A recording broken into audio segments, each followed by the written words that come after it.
unos días, el gobierno de Nicaragua anunció la decisión de liberar a 222 opositores a su régimen. Una semana después, otro grupo de casi 100 personas exiliadas también fue despojado de su nacionalidad. Se les confiscaron sus bienes y se les anunció que perdieron sus derechos ciudadanos de forma perpetua. Téngase a los acusados como traidores a la patria, se les anunció. Entre los afectados se encuentran los escritores Sergio Ramírez, la poeta y escritora Yoconda Belli y el obispo auxiliar de Managua, Silvio Báez, entre otros. ¿Cuál es la situación política y social en Nicaragua? Acompáñanos a conversar con Arlene Ramírez Uresti, internacionalista y académica. En el análisis, Georgina Gagiola.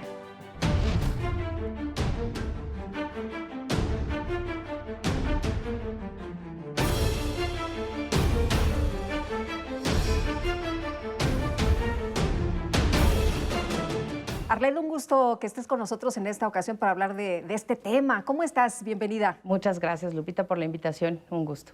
Oye, ¿por qué crees que Daniel Ortega y su gobierno, digo su gobierno porque pues cogobierna, ¿no?, haya tomado la decisión en estos momentos de liberar a estas personas que tenía detenidas, estos opositores al régimen? Pues mira, dos cosas importantes. Primero, la presión internacional. El presidente Joe Biden está ejerciendo a través de su política migratoria, pues ya contrarreloj, acciones que directamente van a impactar a Nicaragua. Este acto de buena voluntad que finalmente le sale como tiro por la culata, ¿no? Representaba una oportunidad de negociación con Estados Unidos, sobre todo ya ante el anuncio de poder incluso aumentar las sanciones económicas y políticas, ¿no?, desde los Estados Unidos. Y en segundo lugar, recientemente el presidente Ortega pues pasó una ley para poder dejar constitucionalmente, ¿no?, validada la sucesión a su esposa, ¿no?, a la vicepresidenta Murillo. Sí. Y entonces el plazo para poder operar los mecanismos político-electorales se le llega en septiembre. Entonces está preparando de alguna forma, por un lado, el terreno de la sucesión y por otro lado, pues el terreno de una negociación con los Estados Unidos. Por quinta vez, ¿no? Por quinta ocasión se ha reelegido presidente. Definitivo, mira, muy particular, porque finalmente es una dictadura, sí. Sin embargo, la característica política de esto es más bien una sucesión, un tema hasta familiar, como tú lo sabes, ¿no?, de perpetuarse y de generar una dinastía política en Nicaragua, que desde hace mucho tiempo con los Somoza, por ejemplo, ocurrió. Es una tendencia política y social que vive Nicaragua y que hoy, por supuesto, no solamente destruye el tejido social, sino también merma, por supuesto, la estabilidad de la región. Ahora, estamos hablando de personajes que se fueron no por su voluntad, muchos están exiliados y muchos ahora están desterrados, enviados a los Estados Unidos, que son personas que lucharon con él en la revolución para destituir al régimen anterior, a lo que ellos llamaban y consideraban como una dictadura. Así es, sí. No solamente una gran traición, sino, digamos, una aberración jurídica, Lupita, porque finalmente no solamente se manda al exilio sin tener las características y mucho menos tener a lo mejor los elementos para exiliar a todos estos personajes. Aquí lo importante es que en Nicaragua no solamente se está dando una violación abierta a los derechos humanos, por supuesto no hay Estado de Derecho, pero lo más preocupante es que se está creando un entramado jurídico, entre comillas, que valida las decisiones del presidente, ¿no?, de la dictadura, y que además sienta un precedente para que en lo subsecuente su posible sucesor, en caso de que no logren derrocar esta dictadura, pues pueda seguir haciendo este tipo de interacciones, ¿no? Ahora, en el caso de Yoconda Belli, de Sergio Ramírez, que son reconocidos a nivel internacional, Sergio Ramírez que fue hasta funcionario, ¿no? Sí, y que además no solamente, como bien decías, empuja el proyecto político con la confianza y la esperanza pues en un mejor escenario. La realidad es que este acto se ve como un acto desesperado también, ¿no?, el quitarle la nacionalidad a muchas personas, el fiscalizar bienes, el arremeter contra la iglesia, ¿no?, y contra el culto en general, pues se ve obviamente como un acto desesperado del presidente Ortega en este momento, ¿no?, de generar no solamente las implicaciones necesarias para poderse perpetuar en el poder, sino sobre todo para poder callar a la oposición y no generar, ¿no?, la oportunidad de una transición.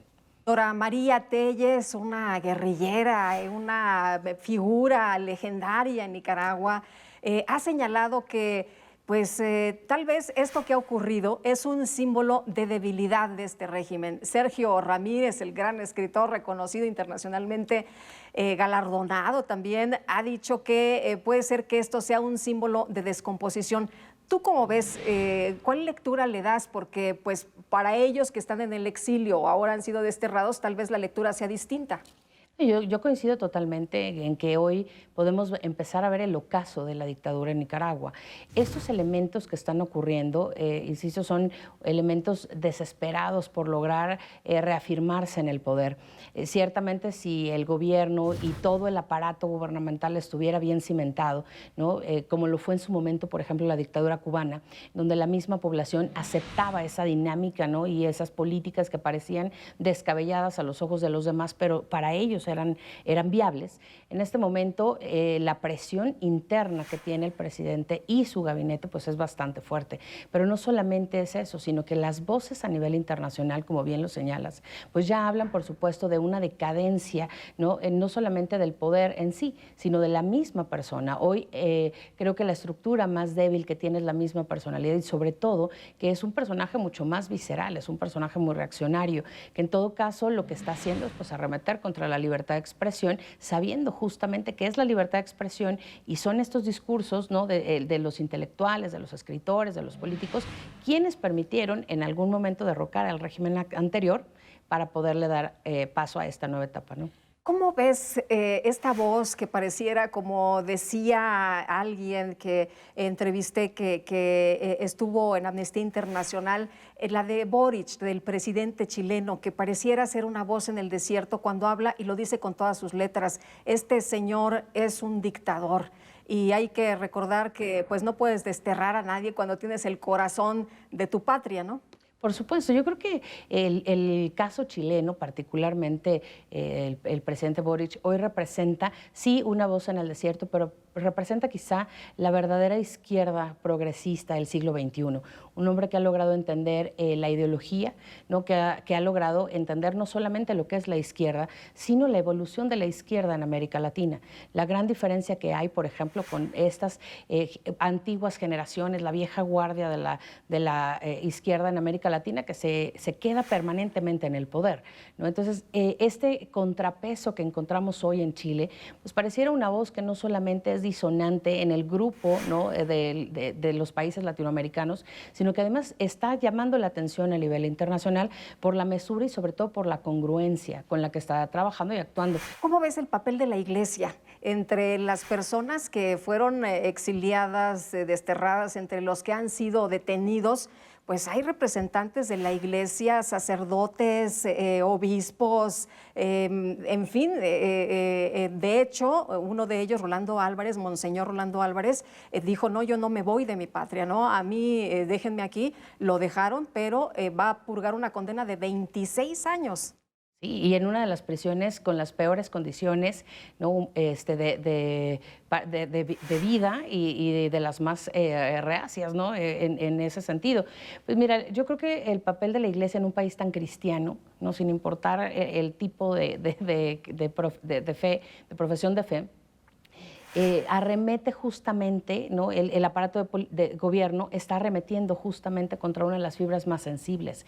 Está pasando algo como lo que ocurrió en su momento en la Rusia de la revolución, en donde la gente lo que más le dolía era que le quitaran esa parte, ¿no? Y que estaban de acuerdo con el régimen, pero no en la parte en donde se meten con la fe y se meten incluso con la libertad de profesar algún credo, ¿no? El Papa mandó su mensaje, ¿no? Y dijo que apreciaba y quería mucho a Monseñor Álvarez. Por supuesto, porque además no solamente es una persona estimada personalmente por el Papa Francisco, sino además ha sido un líder en la voz de la Iglesia en Nicaragua durante muchos años. El estar viendo esta confrontación, pero sobre todo la resistencia, va de alguna forma a martirizar la forma de Monseñor, ¿no? Álvarez, definitivamente, pero además da una lección muy importante y el mensaje que le ha enviado ha sido un mensaje no solamente hacia los feligreses de la Iglesia Católica, sino al pueblo de Nicaragua, ¿no? Esa resiliencia y esa resistencia que debe tener la población para poder pasar este trago tan amargo de su historia nuevamente.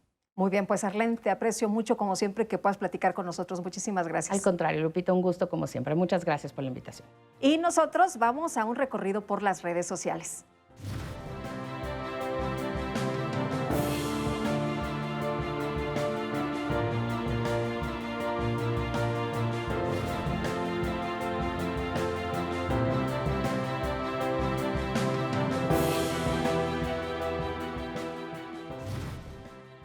Georgina, ¿cómo estás? Qué gusto, de Muy nueva bien. cuenta. Muy bien, Lupita, ¿cómo estás? Bien, oye, pues ¿cómo ves? ¿Cuál es tu balance de lo que está ocurriendo en estos momentos en Nicaragua?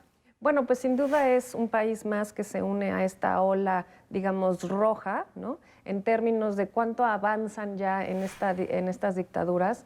Una de las primeras, bueno, no necesariamente las primeras, pero una de las acciones principales que llevan a cabo los dictadores es cambiar la constitución para quedarse más tiempo en el poder. La disfrazan de elecciones, las disfrazan de consultas populares para quedarse en el poder, ¿no? Y es lo que estamos viendo en Nicaragua.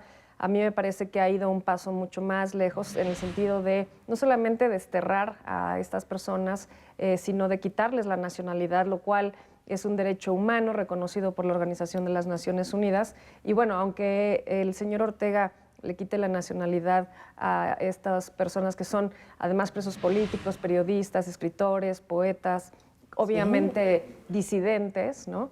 Pues creo que va un paso más allá en el derecho internacional y en ese sentido, pues creo que puede enfrentarse a más problemas.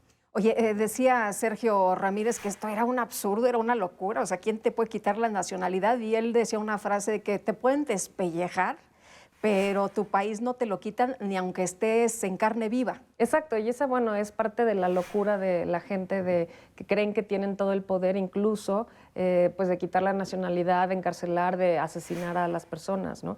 Yo creo que no va, pues sí, hay mucha crítica internacional y sin embargo, pues ahí se queda, ¿no? En las críticas sí que hace el presidente Boric, lo que hacemos, bueno, lo que ha hecho Estados Unidos, etcétera, España, que les ha dado la nacionalidad a estas personas que expulsó, pero pues nada más, ¿no? Nadie interviene en Nicaragua de otra manera. ¿Crees que debería haber una presión más fuerte, un pronunciamiento de parte de otras naciones, no nada más de Chile, que decíamos hace unos momentos, pues pareciera una voz aislada, ¿no? Alguien solitario. Y en ese sentido, pues realmente es muy difícil que atienda a Nicaragua algún señalamiento. No, bueno, yo soy internacionalista y creo que sí debería de haber más presión, sobre todo cuando se violan los derechos humanos, el derecho internacional, ¿no? Sin embargo, vemos que cuántas dictaduras sobreviven en el mundo y específicamente en Latinoamérica, pues no se diga Cuba, Venezuela,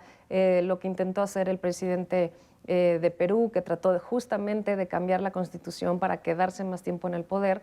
Y bueno, pues Nicaragua no es la excepción, al contrario, Nicaragua es junto con Cuba, una de las dictaduras más viejas en nuestro continente. Decían que los exiliados han resultado ser un gran negocio para estos regímenes populistas, porque resulta que ahora estas personas que están yéndose, en el caso de Nicaragua, a Costa Rica, Estados Unidos y otras naciones, están mandando dinero.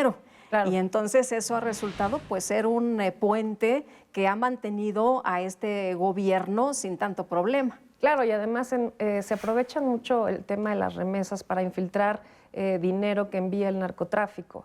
Y bueno, pues como te decía hace un momento, pues la economía de Nicaragua no es la más fuerte y las vías de los dictadores también generalmente pues se basan en la fuerza que tienen grupos criminales, precisamente porque son quienes tienen las armas. Georgina, muchas gracias como siempre. A ti, Lupita. Qué gusto. Y qué gusto podernos saludar de nueva cuenta. Nos vemos la próxima. Que la pasen todos muy bien.